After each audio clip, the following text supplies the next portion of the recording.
This happened to me some years ago. I needed a break from the city life, so I decided to rent a cabin in the woods for a week. It was supposed to be a relaxing vacation, just me and nature, but it turned out to be the worst mistake of my life. The cabin was cozy and rustic, with a fireplace and a porch overlooking the lake. I unpacked my bags and settled in, feeling a sense of peace and calm.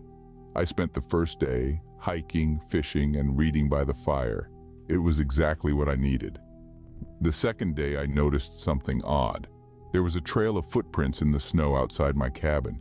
They looked fresh and they circled around the cabin as if someone had been snooping around. I felt a chill run down my spine. Who could it be? Was it the owner of the cabin checking up on me? Or was it someone else, someone with ill intentions? I decided to ignore it and hope for the best. Maybe it was just an animal or a curious neighbor. I locked the doors and windows and tried to enjoy the rest of the day. I cooked myself a nice dinner, watched a movie on my laptop, and went to bed early. That night, I woke up to a loud noise. It sounded like someone was banging on the door. I jumped out of bed and grabbed a flashlight. I looked through the peephole and saw a man wearing a ski mask and a hooded jacket. He was holding a crowbar, and he was trying to break in. I panicked. I grabbed my phone and dialed 911. I told them my name, my location, and that someone was trying to break into my cabin. They said they would send a patrol car as soon as possible, but it would take at least 20 minutes.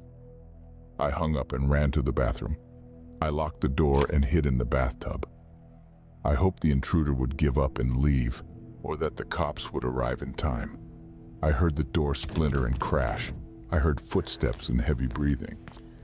I heard him searching the cabin, opening drawers and cabinets. I heard him getting closer to the bathroom. I held my breath and prayed. He kicked the bathroom door open. He saw me in the bathtub. He raised the crowbar and swung it at me. The next thing I remember is waking up in a hospital bed. I had a bandage on my head and a cast on my arm. I was surrounded by police officers and doctors. They told me I was lucky to be alive. They said they had caught the intruder and arrested him. It was a serial killer who had been stalking me for months. He had killed several people before me, and that I was his next target. They told me they had found his car near the cabin, and that it was filled with weapons, tools, and photos of me. They told me he had been obsessed with me and that he had planned to kidnap me and torture me. He was charged with multiple counts of murder and was sentenced to life in prison without the possibility of parole. I still think about this incident to this day. I'm just lucky to be alive writing this story to you guys.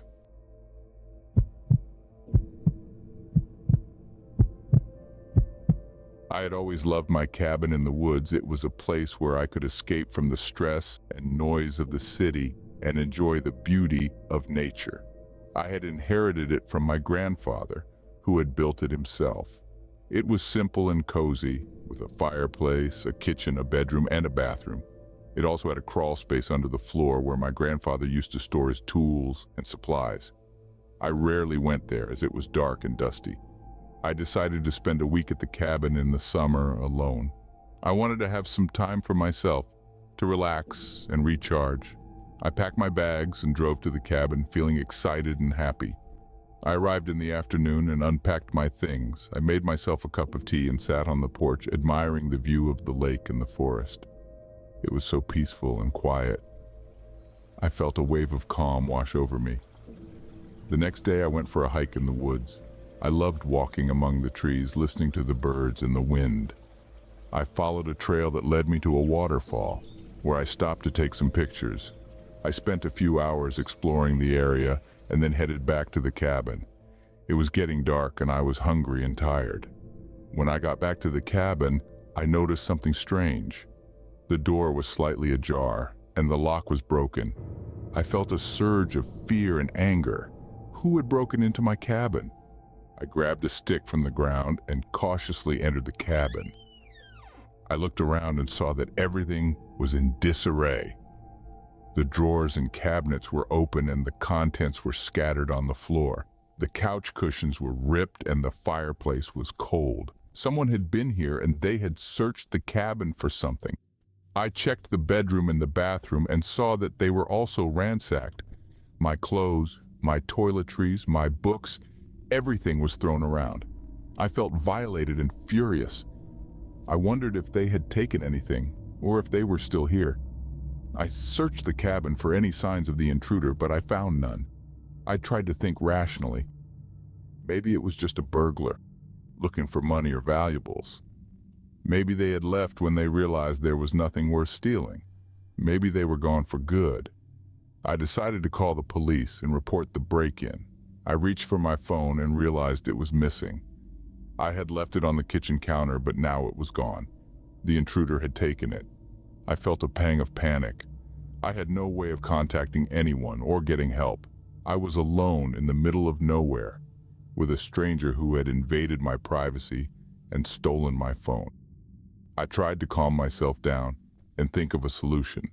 I remembered that there was a payphone at the gas station, a few miles away from the cabin. I could drive there and call the police from there. I grabbed my keys and ran to my car.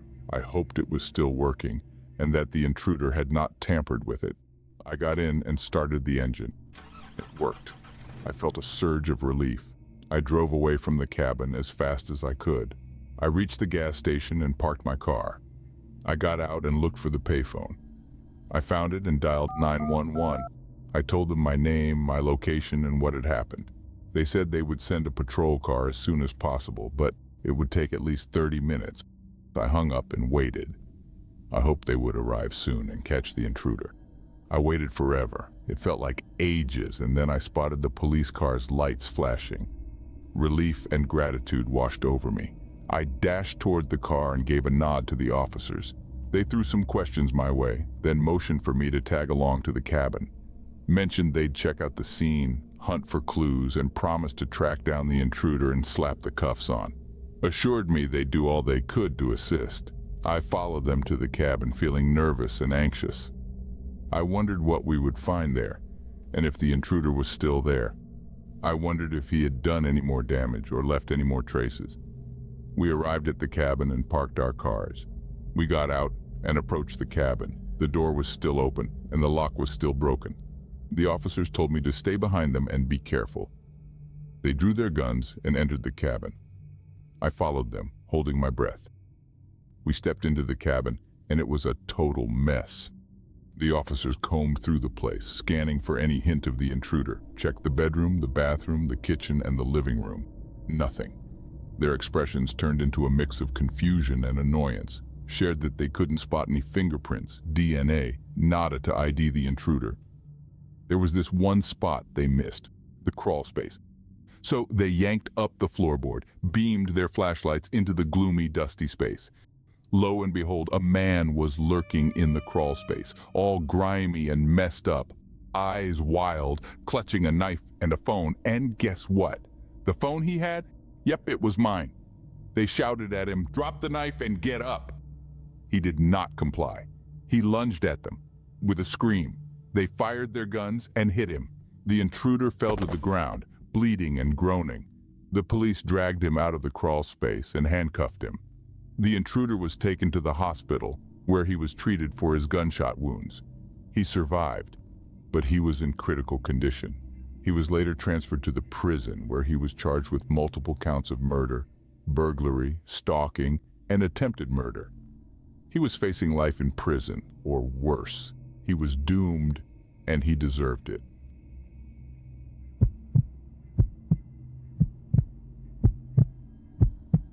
I was looking forward to a fun weekend getaway with my friends Jake, Mia, Sam, and Kelly. We had found an old cabin in the woods online that looked cozy and rustic. We packed our bags, loaded our car, and hit the road.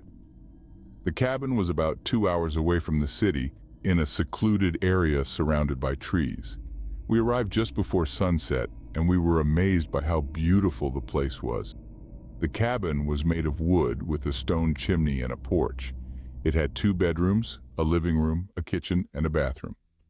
It was furnished with old-fashioned furniture and decorations, giving it a charming and nostalgic vibe. We unloaded our stuff and decided to explore the cabin and the surroundings. Jake and Mia went to check out the bedrooms. Sam and Kelly went to the kitchen, and I went to the living room. I noticed a fireplace, a sofa, a coffee table, and a bookshelf. I walked over to the bookshelf and browsed through the titles. There were some classic novels, some history books, some magazines, and some journals. I picked up one of the journals and opened it. It was written by someone named Henry, who claimed to be the owner of the cabin. He wrote about his life, his hobbies, his family, and his thoughts. He seemed to be a happy and normal person until I reached the last entry. It read, March 23rd, 1994. Something is wrong. Something is very wrong. I can feel it in the air, in the trees, in the cabin. There is a dark presence here, and it is getting stronger. It is watching me, waiting for me, wanting me. I don't know what it is or what it wants, but I know it is evil. It is trying to get inside my head, to make me do things, to make me hurt myself, to make me hurt others. I can't let it win. I can't let it take me. I have to fight it. I have to resist it. I have to escape. I have to leave this cabin and never come back. I have to warn anyone who might come here to stay away, to run away, to save themselves. This cabin is cursed. This cabin is haunted. This cabin is hell. I felt a chill run down my spine and I dropped the journal. I looked around and I realized that the living room was darker than before. The sun had set and the only light came from the fireplace. I heard a creaking sound from the floorboards and I turned around. I saw a shadowy figure standing in the doorway, blocking my exit. It was a man, or what used to be a man. He was tall and thin with ragged clothes and long hair. His skin was pale and dirty. His eyes were sunken and red. His teeth were yellow and sharp. He looked like a homeless guy, but he also looked like something else. Something inhuman, something monstrous. He stared at me with a twisted smile and he spoke in a raspy voice. "Hello there, I'm Henry, welcome to my cabin." I was frozen with fear. As I faced the man who called himself Henry, he looked like he had been living in the cabin for a long time and he had gone insane. He had a crazed look in his eyes and he held a rusty knife in his hand. He took a step towards me and I backed away. I tried to scream, but no sound came out. I looked for a way out, but I was trapped. The windows were boarded up and the door was locked. I was alone with Henry, and he wanted to kill me. "Please don't hurt me," I begged. "Who are you? What do you want?" Henry laughed, and he said, "I told you. I'm Henry. I'm the owner of this cabin, and I want you to stay with me. Forever." He lunged at me, and I dodged his knife. I ran to the other side of the room, and I grabbed a lamp. I threw it at him, and it hit him in the head. He stumbled, and I took the chance to run past him. I reached the door, and I tried to open it. It was locked. I looked for the key, but I couldn't find it. Henry recovered, and he came after me. He swung his knife at me, and I blocked it with my arm. I felt a sharp pain, and I saw blood. He had cut me. He smiled, and he said, "You can't escape. You're mine now. You're my guest, and I'm going to make you feel at home." He pushed me to the ground, and he raised his knife. He was about to stab me when I heard a gunshot. Henry's head exploded, and he fell on top of me. I pushed him off, and I saw Jake standing in the doorway. He had a shotgun in his hands, and he looked shocked. He said, "Oh my God, are you okay?" I nodded, and I said, "Yeah, I'm okay. Thanks for saving me. How did you get here?" Jake said, "I heard you scream, and I came to help.